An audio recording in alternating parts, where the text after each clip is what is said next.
Welcome back. We are going to do just something quick on how to essentially undo a rational exponent. So this is something you might see on your homework and you'll definitely see on the test. So I want to take a few minutes to go over it. I didn't give you a handout for this, so on the back of your notes, if you'll just copy in these two problems, these are the two we're going to be working. So starting with number 1, remember from last time when we learned about rational exponents. The denominator for my exponent represents the index of my radical. So in this case, it would be a square root. And the numerator represents the power that I'm raising the entire thing to. So what I'm going to do is rewrite this as a radical. So that's going to be the square root of 2x plus 98 to the third power. Now, if I was going to solve this radical equation, what I would want to do is get rid of my radical so I could square both sides, and this is going to give me a really big number, actually 1 million if you can believe it. And that's going to be equal to 2x plus 98 to the third power. And then to get rid of that third power, what I'm going to have to do is take the cube root of both sides. And the cube root of 1 million is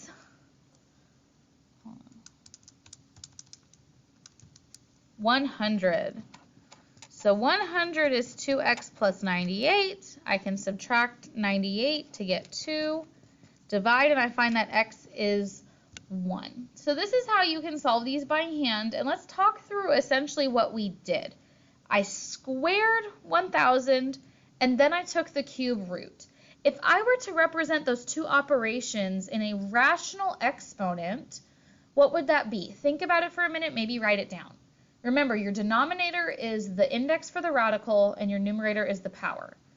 Well, that would have been the 2/3 power, which is the reciprocal of the rational exponent I had over here. So essentially what we did is we raised 1,000 to the 2/3 power. So another way we could have solved this is taken our original equation and raised both sides to the 2/3 power.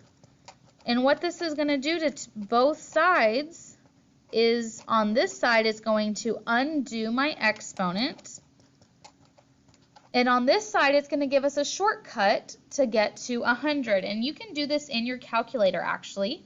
If you take 1,000 and just do caret top 2/3, look at that, 100, which is the same number we got after we squared and took the cube root of 1,000. Now I can subtract 98, and again I get that x is 1. With just one step in my calculator, we eliminated these two steps. So let's look at that again on 2.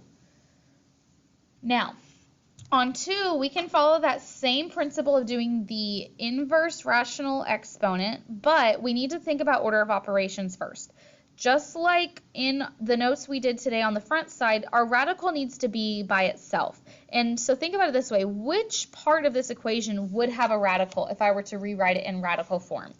That would be the n. If I was going to rewrite this in radical form, that would be the cube root of n squared.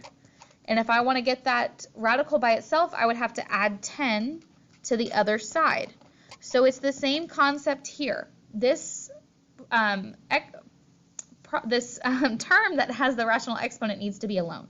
So I need to add 10 before I start looking at my reciprocal exponent. So if this is 2/3, my reciprocal exponent is going to be 3/2. So I'm going to raise 16 to the 3/2 power. Again, you can do this in your calculator. And it tells me that it is 64.